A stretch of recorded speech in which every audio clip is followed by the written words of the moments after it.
Domino's one summer there. I used to always, when I was driving out there, I always used to pass by this street called Charles Street, and every time I saw it, I'd think of this song. It's like, I'd be like, oh, St. Charles. This is Spitfire from 1976.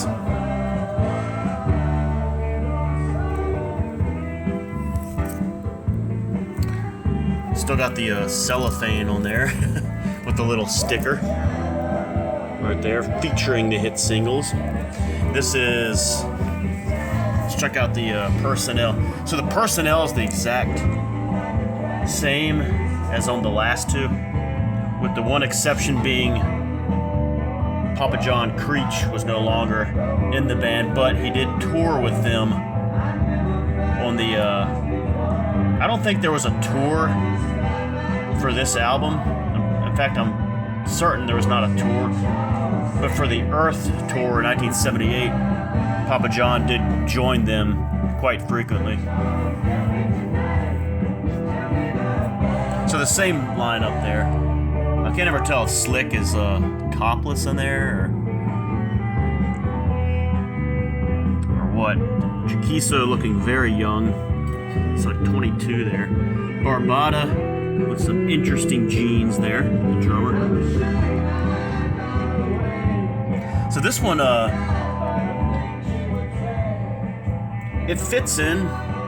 It's a good counterpart to the last two, to Dragonfly and Red Octopus. But whereas Dragonfly was a real, bold, assertive, starting something new album, and then Red Octopus was more of a, like I said, it was communal, but it was showcasing a lot of different talents. A double platinum seller. This is probably the more cohesive up to this point by JS. And again, you've got all 7 band members have at least one writing credit on the 9 songs on this album. And that's, in addition to that, you have, I think, 9 others that are not band members that were that had writing credits. Okay, I'll give you kind of a look at those right there.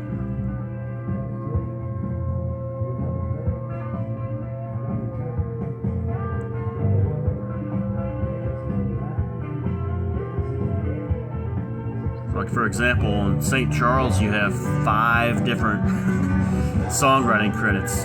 Cantner, Ballin, Barish. So Jesse Barish, he's not a band member, but he was kind of a Marty Balin protege. In fact, he was the sole songwriter of Balin's 1981 hit Hearts, which Bolt's a big fan of. I'm not really a big fan of. Also, you have Chiquizo had a credit on there, and Thunderhawk, who I assume is some Native American, whether he was living or dead. I guess that's kind of cool that many people got songwriting credits. I think Cantner was known for, even on his own songs, maybe he did most of the writing on this song, but he would randomly just give credit to any line, like even on the little medley here, Don't Let It Rain, you see his daughter's got a credit on there, China Wing, a 5-year-old getting a songwriting credit. With Your Love was a hit. Yeah, With Your Love was the highest charting song from the album, the single, another Balin ballad. The other semi-hit was St. Charles. It didn't chart very high, but it was good enough to make it on the Jefferson Starship Gold 1979, which was the kind of like the best of. Dance with the Dragon became a semi-concert staple. Song to the Sun, Osmandius, Don't Let It Rain is pretty good, a little pretentious. Hot Water was a good Grace Slick Hot Water and Switchblade were her two main ones. And then you had Cruisin' was kind of a weird out of place. It's the first song on the album. It's a weird, like, kind of youthful ballad song about a guy and a girl, like, driving along. It's almost like a 50s kind of thing. And then out of nowhere, you had this song called Big City, which was John Barbata, the drummer, getting lead vocals. Which is like, what? Because this is a band that has almost like 4 deep as far as singers. So you have, Balin and Grace are the main two. I mean, they can be slotted 1 and 2 either way. Kantner does lead vocals. He's kind of like the third string.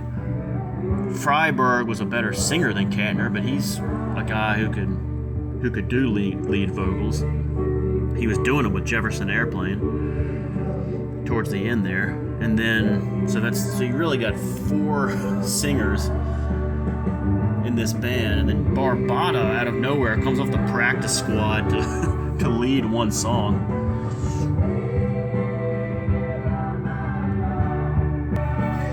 So like I said, this is probably the best cohesive LP up to this point by JS. Atmospheric, especially the song St. Charles. Bolts and I have talked about that for years. We've even said it might be the greatest JS song of all time. I mean, just the atmosphere of that song. So the only thing that I think keeps it from being not as good as Miracles is Miracles is just the songwriting is so much better, I think. And as a whole, the LP, well produced, symphonic sound to it. Is it my favorite? Is it going to be the top JS album? We'll see. The cover art here is kind of interesting. This was done by a Japanese illustrator who did. This was the first one that he drew for a band in the 70s. He also did album covers for like Earth, Wind and Fire, George Clinton, Electric Light Orchestra, Deep Purple, a couple others. But this picture right here shows up in the background of a 1982 horror film called The Black Room. It has a young Christopher McDonald in it. It's a pretty rare movie, but if you pay attention, you see this. I remember watching it for the first time. I rented it from the video store. It didn't have this on it. It was just the poster of just this picture. And I was like, oh my gosh, that's Spitfire. Alright boys, it's available on YouTube, by the way. Here it is. Here's the...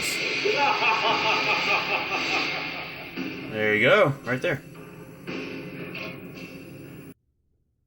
Dang, it even looks like the woman from the picture. Dang, I wonder if it is. Is that her? That'd be interesting to look that up. So that takes care of Spitfire. And we move on to 2 years later, and this is Earth. Now, what the hell is this? First of all, the cover looks like the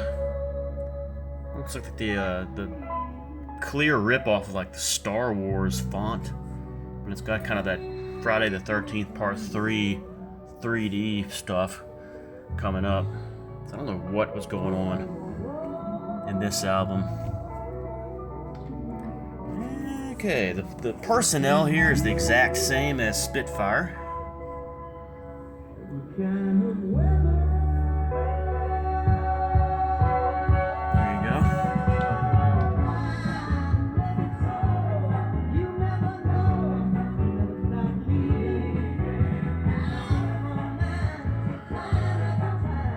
course, Count on Me was the big one from this one. This is went to number 8 on the charts, and then the song Runaway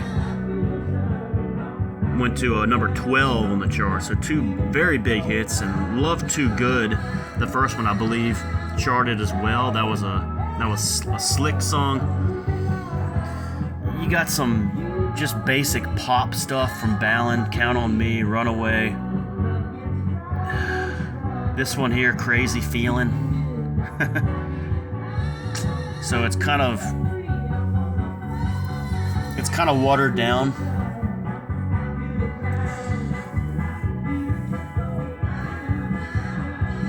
Well, there's one called Show Yourself. Well, first when we get to Skateboard, that was from a 1978 movie called Skateboard. It's a Chiquizo song.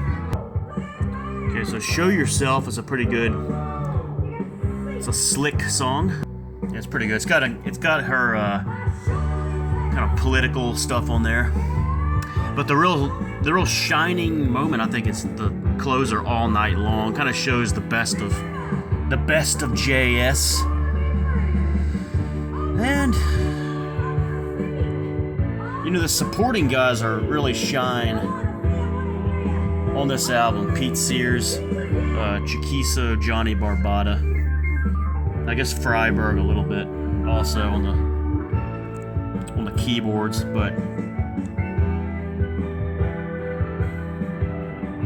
1978, like I said, Papa John toured with them on the tour, but they had the unfortunate, infamous West Germany show where there was a riot because Slick was too inebriated to show up, so they canceled the show, and then she showed up the next night, I think, and started attacking the audience verbally, and that was pretty much the end of this period of JS. And it very well could have ended here in 1978 because Slick left the band to get help, and then Marty Ballin was tired of it also, and he left to go solo. So, and then Johnny Barbata was in a bad car, I think motorcycle or car accident. So it was down to these 4, and they were forced to figure out a way to either put an end to the whole thing or carry on. You'll see in the next video that they did carry on. This is not great. It's got some dull moments. It's got some very listenable moments. Jefferson, Starship, Earth. And they would come out with this lineup of the band would come out with one more song after this. I'm sure Bolts knows what I'm going to say here.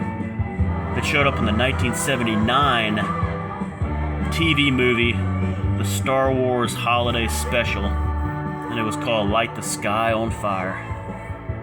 That would be it for this lineup. All right, I'll see you for part 3.